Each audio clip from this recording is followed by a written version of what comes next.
it's Friday, it's the end of the week, it's the last day, so what you gonna do?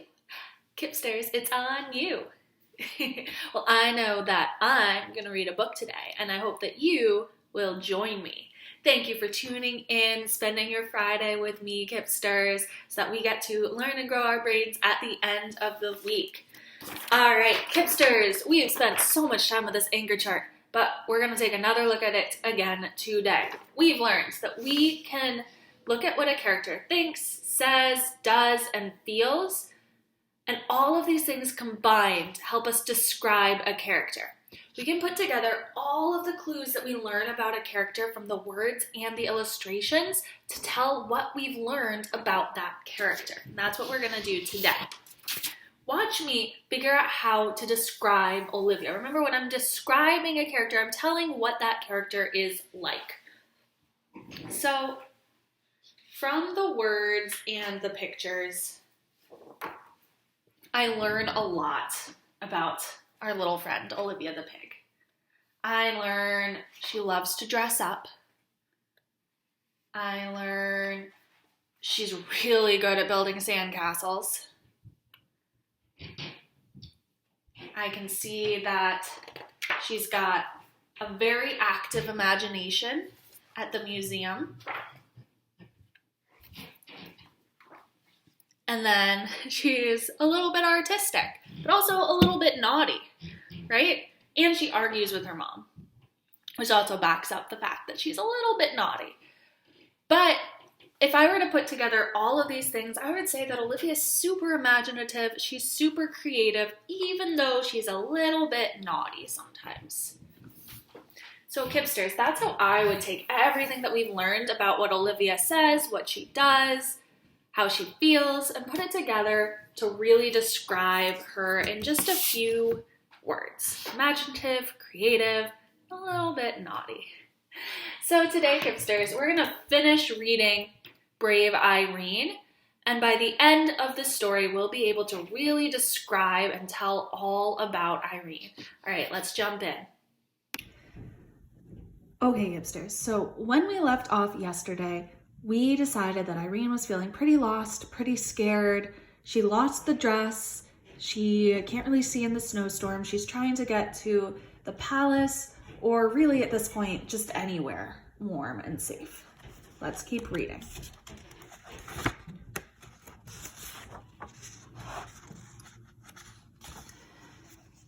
She was asking how long a small person could keep this struggle up when she realized it was getting lighter. There was a soft glow coming from somewhere below her.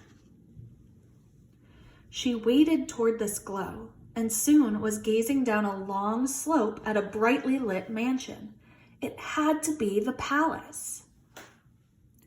Irene pushed forward with all her strength and sloosh, thwump, she plunged downward and was buried. She had fallen off a little cliff. Only her hat and the box in her hands stuck out above the snow. Even if she could call for help, no one would hear her.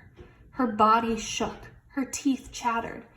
Why not freeze to death, she thought, and let all these troubles end?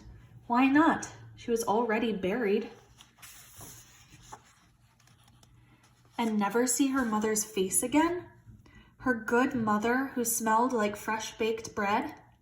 In an explosion of fury, she flung her body about to free herself and was finally able to climb up on her knees and look around. How to get down to that glittering palace? As soon as she raised the question, she had the answer. She laid the box down and climbed aboard, but it pressed into the snow and stuck.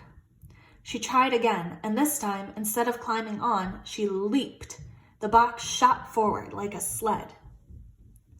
The wind raced after Irene, but couldn't keep up. In a moment, she would be with people again, inside where it was warm. The sled slowed and jerked to a stop on paving stones. The time had come to break the bad news to the Duchess. With the empty box clasped to her chest, Irene strode nervously to the palace.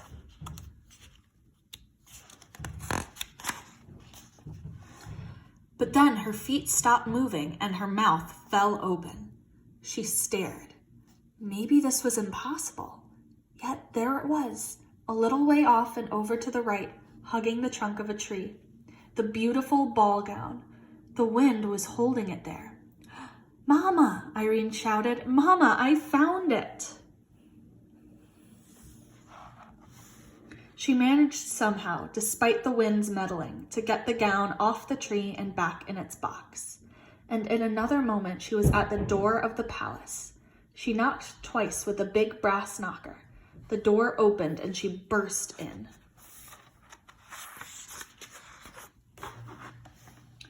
She was welcomed by cheering servants and a delirious duchess.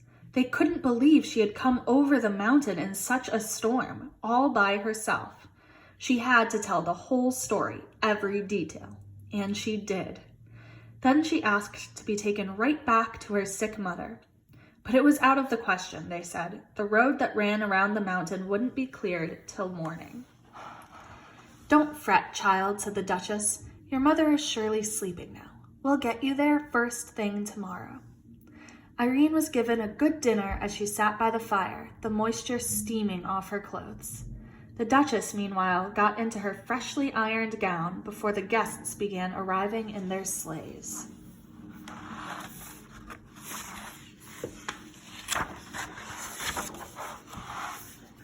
What a wonderful ball it was! The Duchess in her new gown was like a bright star in the sky.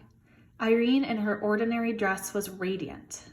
She was swept up into dances by handsome aristocrats who kept her feet off the floor to spare her ankle. Her mother would enjoy hearing all about it.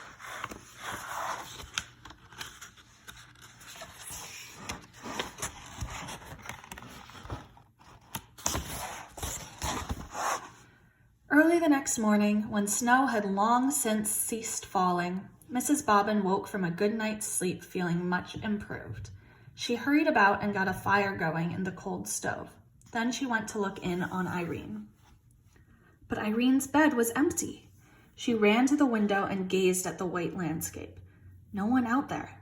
Snow powder fell from the branch of a tree. "Where is my child?" Mrs. Bobbin cried. She whipped on her coat to go out and find her. When she pulled the door open, a wall of drift faced her. But peering over it, she could see a horse-drawn sleigh hastening up the path. And seated on the sleigh, between two large footmen, was Irene herself, asleep but smiling. Would you like to hear the rest? Well, there was a bearded doctor in the back of the sleigh, and the Duchess had sent Irene's mother a ginger cake with white icing, some oranges and a pineapple, and spice candy of many flavors, along with a note saying how much she cherished her gown and what a brave and loving person Irene was. Which, of course, Mrs. Bobbin knew. Better than the Duchess. The end. Okay, Kipsters. So remember, our job today is to describe Irene. What is one word that you would use to describe Irene after reading this whole story? How would you describe her? Call out that word. Call it out. Yeah, I heard a couple good ones, right? The two that really stood out to me were brave and loving, right? That's how the Duchess describes her at the end, and I would totally agree. So Kipsters, thinking just about how she's brave, right? She never gives up, even when she's faced with really hard challenges. She has a lot of grit and stamina, which are qualities we've learned a lot about this year. What are some details from the text that show that she's brave? What's one thing she does or says that's really brave? Call it out.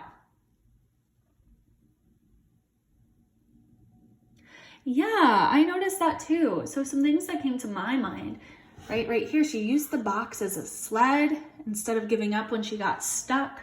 She found the dress. She made it to the Duchess.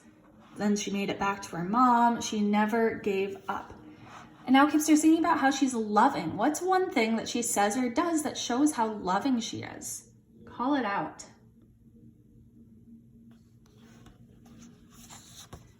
Really good ideas, Kipsters. Some things that I noticed.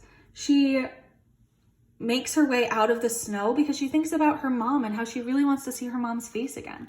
She goes on this whole journey just because her mom isn't feeling well and she wants to bring the dress to the Duchess, right?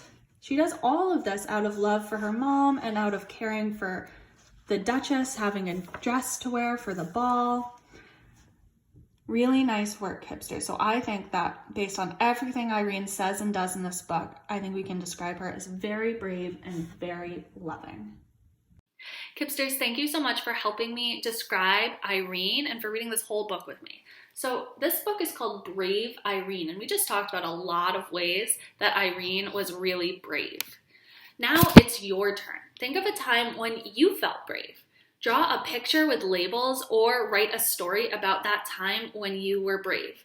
Then text it to your teacher. I can't wait to see your pictures and read your stories. Have a fabulous weekend, Kipsters, and I will see you on Monday. Bye.